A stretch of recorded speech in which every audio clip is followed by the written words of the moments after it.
오늘 여러분과 함께 나눌 말씀은 절박함이 묻어있는 기도, 절박함이 묻어있는 기도라는 제목입니다.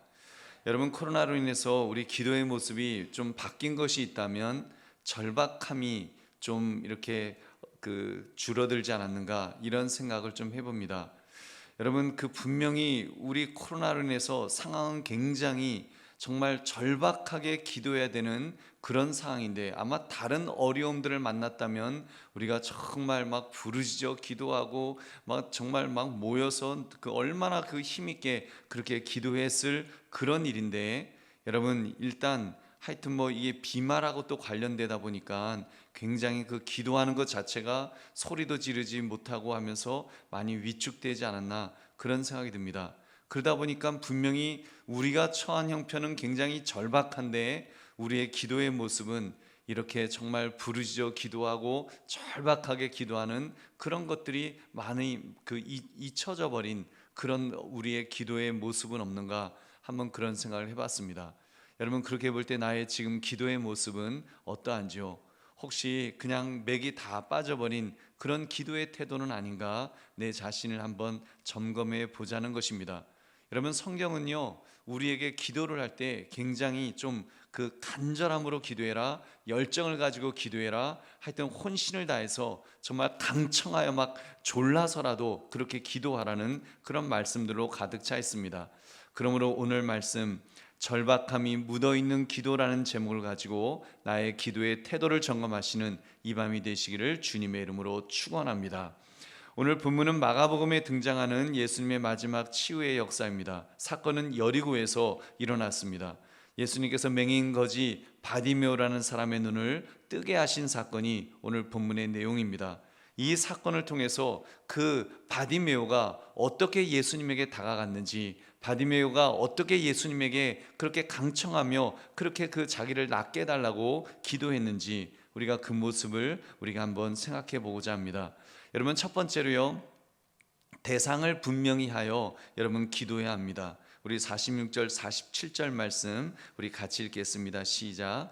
그들이 여리고에 이르렀더니 예수께서 제자들과 허다한 무리와 함께 여리고에서 나가실 때에 디메오의 아들인 맹인 거지 바디메오가 길가에 앉았다가 나사렛 예수시란 말을 듣고 소리질러 이르되 다윗의 자손 예수여 나를 불쌍히 여기소서 하거늘. 아멘. 이 바디메오의 기도가 언제 시작되었다고 했습니까? 길가에 앉았다가 나사렛 예수시란 말을 듣고,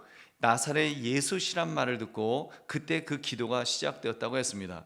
예수님이 지나가신다는 말을 들었을 때 그는 벌떡 일어났을 것입니다. 아마도 바디메오는 익히 예수님이 어떤 분이신가에 대한 이야기를 이렇게 들어왔을 것입니다. 예수님께서 귀신 들린 아이를 고쳐주셨대. 보리떡 5개와 물고기 2마리로 5,000명을 먹이셨었대. 귀 먹고 말 더듬는 사람도 고치셨고 게네사렛의 병자들도 고치셨던 그런 분이시래. 무엇보다도 이미 베세다에서 다른 맹인을 고치셨던 이야기를 분명히 들었을 것입니다. 그는 예수님이 그렇다면 그 예수님을 만나면 나도 고쳐주실 수 있으시겠지, 내 눈도 뜨게 해주시겠지, 그런 나름대로의 그런 확신이 있었을 것입니다.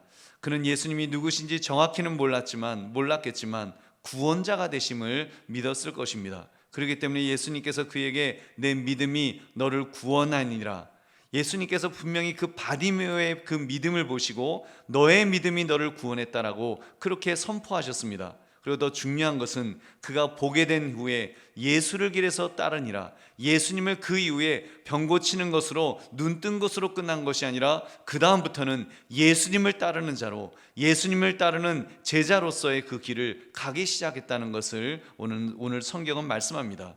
여러분, 그렇게 눈 고치고 그렇게 병 고친 사람들은 많죠. 그렇지만 바디메오는 예수님을 따랐다고 하는, 여러분, 이런 놀라운 사실을 그게 말씀해 주고 있습니다. 예수님을 믿게 되어 예수 믿는 사람으로서 예수님의 제자가 되어 그렇게 주님을 따랐던 것입니다. 여러분, 바디메오인들 예수님이 아닌 다른 어떤 것을 여러분 믿고 싶지 않았을까요? 저는 그런 생각을 해봅니다. 과연 바디메오가 그 지역에 부자가 지나간다고 한들 그렇게까지 소리 지르면서 간구했을까? 물론 좀 도와달라고 그렇게 소리는 질렀겠죠. 그렇지만 자기 겉옷을 던져버리고 쫓을 정도로 그렇게 간절하게, 그렇게 정말 절박하게 그 예수님께 그렇게 매달린 것처럼 그렇게 다른 사람들에게 그랬을까? 저는 안 그랬을 거라고 봅니다. 바디메오는 확실하게 예수 그리스도가 자기의 구원자가 되신다는 것을, 자기 인생에 자기를 구원하실 분이 예수님밖에 안 계시다는 것을 그는 확신했기 때문에 그렇게 예수님에게 매어 달렸다는 사실입니다. 우리 사랑하는 성도님들, 우리도 힘들고 어려울 때 대상을 분명히 하여 기도하는 것은 중요합니다. 우리는 자꾸 물론 우리가 우상 섬기는 사람이 아닌데 우리가 어디 절에 가갖고 부처님에게 비나이다 그러지는 않겠죠. 그렇지만 여러분, 정말 우리가 힘들고 어려울 때 그 주님을 바라보고 주님을 의지하는지 여러분 한번 내 자신을 한번 생각해 보자는 것입니다. 여러분, 세상의 물질을 또는 출세하는 것을, 힘 있는 사람을 의지하는 것을 여러분 마치 주님 의지하듯이, 하나님 의지하듯이 그렇게 의지하려는 나의 모습은 없는지요? 여러분, 정말 우리가 내 마음이 정말 나는 하나님밖에는 의지할 분이 없습니다. 나의 구원자는 하나님 되십니다. 여러분, 물론 우리 영혼뿐만 아니라 내 삶의 모든 부분에 있어서, 내 삶에 지금 내가 처한 어떤 현실적인 그런 어떤 문제에 있어서도, 지금 이 코로나의 문제에 있어서도 정말 주님이 나의 구원자십니다. 그래서 우리가 주님에게 매달리는지 주님을 붙들려고 하는지 여러분, 우리 자신들을 다시 한번 돌아보자는 것입니다. 여러분, 그런 점에서 정말 우리의 모습이 어떤 면에서는 주님을 제대로 따르지 못하는, 여러분 제대로 주님 앞에 우리의 대상을 분명히 하지 못하는, 코로나는 왠지 좀 백신이 나와야지 해결이 될 것 같고, 여러분 치료제가 나와야지 해결이 될 것 같은, 여러분 어떻게 보면 현대의학을, 어떤 과학기술을 어쩌면 주님보다 우리가 더 따르고 오히려 그것을 지금 목말라 하고 있는 우리의 모습이 아니냐는 말입니다. 여러분, 믿음의 대상을 분명히 하는 것, 기도의 대상을 분명히 하는 것, 여러분 우리는 어떤 처지에서도 우리는 예수 그리스도만을 붙들면서 예수님에게 간구할 수 있는 저와 여러분 되시기를 주님의 이름으로 축원합니다. 여러분, 우리의 구원자는, 나의 구원자는 여러분 내가 죽어서뿐만 아니라 지금 이 순간도 정말 하나님은 나의 하나님이 되십니다. 예수 그리스도는 그리스도가 주는 그리스도가 되십니다. 나의 구원자가 되십니다. 그리고 그분은 나의 이 우주 만물을 말씀으로 창조하신 그 창조주이십니다. 전능자이십니다. 영원하신 분이십니다. 전능하신 분이십니다. 여러분, 그 불변하신 분이십니다. 그 주님에 대한 그 분명한 믿음, 분명한 확신, 이것 가지고 살아가는, 그래서 주님을 향해서만 기도하며 간구할 수 있는 저와 여러분 되시기를 다시 한번 주님의 이름으로 축원합니다. 여러분, 두 번째로 그 부르짖음에는 절박함이 있어야 합니다. 우리 48절 말씀 같이 읽어보겠습니다. 시작. 많은 사람이 꾸짖어 잠잠하라되 그가 더 크게 소리질러 이르되 다윗의 자손이여 나를 불쌍히 여기소서 하는지라. 아멘. 여러분, 바디메오가 얼마나 불쌍한 사람입니까? 앞을 볼 수 없었으니까요. 여러분, 그 당시는 요즘처럼 반려견이 있어서 이렇게 좀 바디메오를 이렇게 안내하면서 걸어 다닐 수 있는 것도 아니고, 그렇다고 길이 평탄하든지 아니면 어떤 패턴이 규칙적으로 있어서 이렇게 좀 예측하면서 다닐 수 있는 그런 길도 아니지 않습니까? 어디에 웅덩이가 있는지도 모르고 어디에 돌이 막 있는지도 모르고 그런 정말 힘든 상황에서 그렇게 살 수밖에 없는 것이 바디메오였습니다. 그런 바디메오인데, 그런 불쌍한 사람인데, 여러분 그러면 좀 사람들이 불쌍히 여겨줘야 되잖아요. 근데 그렇지 않았습니다. 그가 부르짖어 기도했다 그랬어요. 다윗의 자손이여 나를 불쌍히 여기소서. 여러분, 그럼 사람들이 도와줄 법도 한데 여러분 그렇지 않았습니다. 아무도 도와주려고 하지 않았습니다. 오히려 꾸짖었어요. 꾸짖어 잠잠하라고, 시끄럽다고, 왜 떠드냐고, 지금 예수님 지나가시는데 예수님 말씀하셔야 되는데 왜 떠드느냐고 막 쫓아내려고 했습니다. 여러분, 그럴수록 그는 더욱 크게 소리 질렀다고 했습니다.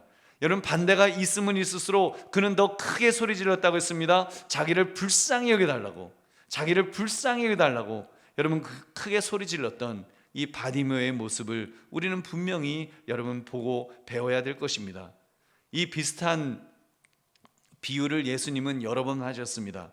어떤 사람에게 친구가 찾아왔을 때 밤중에 오는 바람에 집에 먹을 것이 없었어요. 그러니까 친구 옆집에 가고 이제 그 친구에게 먹을 것을 줘야 되기 때문에 옆집 사람에게 문을 두드리면서 음식 좀 달라고. 근데 뭐 이미 다 잠자니까, 여러분 그 당시에 집이 이렇게 됐대요. 이렇게 한 집에서 문 쪽에서부터 자녀들이 또로록 자고 있으면 엄마 아빠가 이제 맨 그 안방이라고 할 수 있는 안쪽에서 자고 있기 때문에 만약에 일어나면 온 가족이 다 일어나야 된다는 것입니다. 음식이 설령 있더라도 음식 전해주기 위해서 온 가족이 일어나서 단잠을 자려고 하는 초저녁 잠을 이제 깨워야 되는 거예요. 그렇기 때문에 안 열어준다는 겁니다. 대답하지 않는다는 거예요. 근데 그 예수님은 말씀하셨습니다. 간청해서라도 부르짖어라. 누가복음 11장 8절 우리 같이 읽어보겠습니다. 시작. 내가 너에게 말하노니 비록 벗됨으로 인하여서는 일어나서 주지 아니할지라도 그 간청함을 인하여 일어나 그 요구대로 주리라. 아멘. 예수님이 그렇게 기도하라는 거예요. 기도할 때 정말 친구기 때문에는 대답을 하지 않아도 간청하면 그렇게 들어준다고. 우리도 하나님 앞에 기도할 때 그 정도로 절박감을 가지고 절박하게 기도하라고 우리 주님께서 가르쳐 주셨습니다. 여러분, 그렇다면 우리도 그렇게 기도합시다. 하나님 앞에 기도할 때는 좀 담대하고, 하나님 앞에 기도할 때는 좀 그런 뻔뻔스러움이 우리에게 필요하다는 것입니다. 근데 언젠가부터 저부터도 너무 이렇게 점잖해졌어요. 코로나 때문인지 하여튼 점잖해지고, 여러분 그런 모습 속에서 좋아요. 그렇게 점잖게 기도할 수 있죠. 그렇지만 그 속에서 정말 그 절박감이 있는지, 내 마음속에 절박감을 가지고 주님이 도와주시지 않으면 살 수 없습니다. 주님이 도와주시지 않으면 해결될 수 없습니다. 주님 정말 도와주세요 하면서 그 절박감이 내 마음속에 있는지, 여러분 강청해서 때라도 쓰는 모습, 그런 절박감이 우리에게 필요한 줄로 믿습니다. 그러므로 나의 부르짖음에 절박감을 가지고 그렇게 기도하시기를 주님의 이름으로 축원합니다. 세 번째, 모든 것을 포기할 정도의 절박한 말입니다.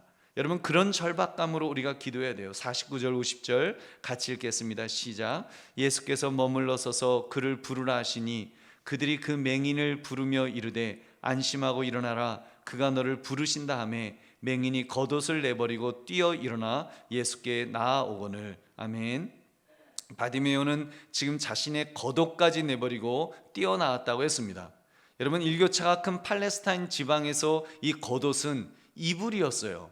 여러분 지금 바디메오에게 이 겉옷은 그날 밤 저녁에 이제 덮고 자야 되는 이불인 거예요.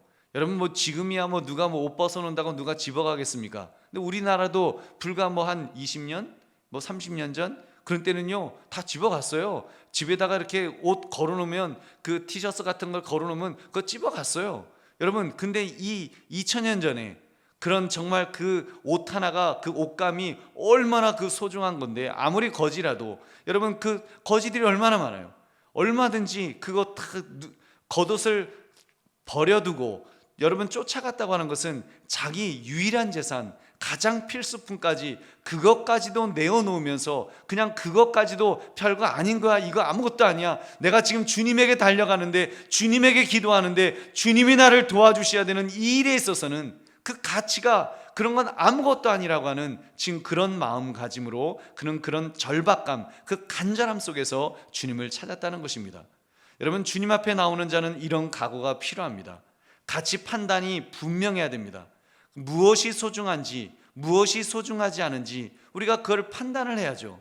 여러분 주님 앞에 나와서 정말 주님의 도우심이 아니면 안 됩니다라고 기도하면서도 그보다 또 다른 세상적인 어떤 것도, 이것도 너무 중요하다고 이것도 꽉 쥐고 있으면서 주님 앞에 부탁한다고 막 한들, 여러분 그 절박감이 묻어 있을까요? 소리를 아무리 지른들 내가 지금 그 세상의 무언가를 꽉 쥐고서 그리고 주님 하면서 그렇게 간구한다면 여러분 주님께 과연 나의 절박감이 여러분 전달될 수 있겠냐는 말입니다.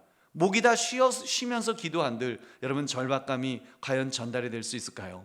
여러분 바디메오는 지금 다 내려놨다는 거예요. 믿음의 사람들은 다 그렇게 살았습니다. 사도 바울과 같은 사람, 예수님을 안 다음부터는 다른 세상적인 것은 배설물처럼 여겼다라고 하면서 오로지 예수님만 따라가는, 가치 기준이 완전히 바뀌어져 버리는 그런 인생을 사는 것을 우리는 봅니다. 그렇습니다. 가치 기준이 달라지면 물질도 포기할 수 있습니다. 여러분, 야망도 또는 어떤 야심도 욕심도 다 내려놓을 수 있습니다. 그리고 더 소중한 예수 그리스도를 붙들어야 될 줄은 믿습니다. 여러분, 아브라함 같은 사람은 100세에 난 아들 혈육까지도, 정말 그 혈육의 전까지도 그 이삭을 포기하는 여러분 그런 믿음의 사람이었습니다. 그렇게 할 때 오히려 하나님께서는 놀라운 복으로 아브라함에게 채워주시고 믿음의 조상이 되는 엄청난 복을 그에게 주신 것을 우리는 너무나 잘 압니다. 근데 여러분, 반대로 겉옷 몇 벌을 탐내었던 아간 같은 사람, 그래서 그 겉옷 때문에 하나님을 버리고 그 겉옷을 선택하고 그걸 숨겨두었던 사람, 그 사람의 죄로 인해서 이스라엘 백성들이 얼마나 고통을 당합니까? 그 온 집안이 멸망하는, 멸문지하를 당하는 그런 비참한 모습을 우리는 또한 보는 것입니다. 여러분, 그런 점에서 절박함이 묻어있는 기도를 과연 나는 하고 있는지, 여러분, 내가 지금 내려놓을 것을 내려놓으면서 그렇게 기도하고 있는지 내 자신을 돌아보면서 정말 우리가 주님 앞에 내려놓을 걸 다 내려놓고 세상적인 것을 다 내려놓고 주님 앞에 간절하게 기도할 수 있는 저와 여러분 되시기를 주님의 이름으로 축원합니다. 말씀을 맺습니다. 오늘 말씀 절박함이 묻어있는 기도, 여러분 이 제목을 한번 생각하시면서 내 자신을 한번 돌아보십시오. 저도 그 며칠 전에 저희 어머니께서 저에게 이렇게 물으시더라고요. 혹시 참 목사님, 혹시 뭐 교육자들하고 같이 이렇게 그 조용하게 그냥 묵상으로만 기도하자고 그렇게 지시를 하셨냐고. 그래서 아니요. 그랬더니 뭐 목사님이 입 탁 다물고 기도를 하니까 그 이제 모두가 다 그렇게 기도를 하는 것 같다고 이제 그런 말씀하시는 거예요. 근데 좀 이렇게 찔림이 있었습니다. 그 뭐 조용히 기도할 수 있죠. 묵상으로 기도한다고 해서 절박함이 없는 건 아니지만 여러분, 정말 그런 절박함을 가지고 내가 과연 기도하고 있는가, 그 찔림이 제 마음속에 이렇게 있었습니다. 오늘 또 반대로 또 우리 오늘 고 김영희 전사님 이제 장례를 마치고 이렇게 같이 올라왔는데, 그럼 전사님에 대해서 이렇게 다시 계속 생각을 해봤어요. 전사님 정말 그 연세 많으셔서 거의 뭐 90 가까운 그 연세까지도 그 다리가 아프셔서 고관절이 아파서 걸으시는데 교회까지 그 밑에 집에서 이제 교회까지 올라오시는데 불과 뭐 30m도 안 되잖아요. 근데 그 길을 한 15분 20분은 걸리시는 것 같아요. 한 발짝 그냥 움직이지도 않으시는 것처럼 그렇게 움직이시면서 몸이 너무 아파갖고, 그러면서도 이제 교회에 오셔서 이제 기도실에서 기도하시면 몇 시간씩 이렇게 기도하시고, 그리고 다시 일어나려 그러면 뭐 온몸이 다 굳으셨으니까 그러면서 그 정기 기도하셨지만 그 속에 얼마나 그 하나님 앞에 절박감을 가지고 하나님 앞에 간구하는 그 마음이 있었을까. 믿음의 선배의 그런 기도하셨던 그 모습을 생각하니까 굉장히 제 마음속에 찔림이 있었습니다. 바쁘다고 분주해서 그래서 제대로 기도하지도 못했던 그런 모습은 아니었는가.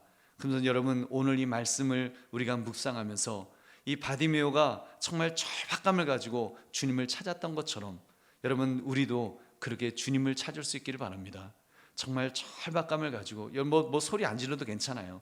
여러분, 묵상 기도해도 괜찮습니다. 그러나 그 마음속에 내가 하나님 다른 어떤 것보다도, 세상적인 어떤 것보다도, 정말 자식보다도, 아니면 그 뭐 물질보다도, 그리고 누가 막는다고 할지라도, 뭐 코로나가 막고 무엇이 막고 다 세상 사람이 다 방해한다고 할지라도 나는 오로지 주님을 찾기를 원하고 주님을 만나기를 원하고 주님을 붙들기를 원하고 그리고 주님 앞에 기도하기를 원합니다 하면서, 주님이 나의 구원자십니다, 주님이 나의 생명이십니다, 주님만이 나의 살 길입니다 라면서 정말 주님 앞에 우리가 기도할 수 있는 저와 여러분 되시기를 주님의 이름으로 축원합니다.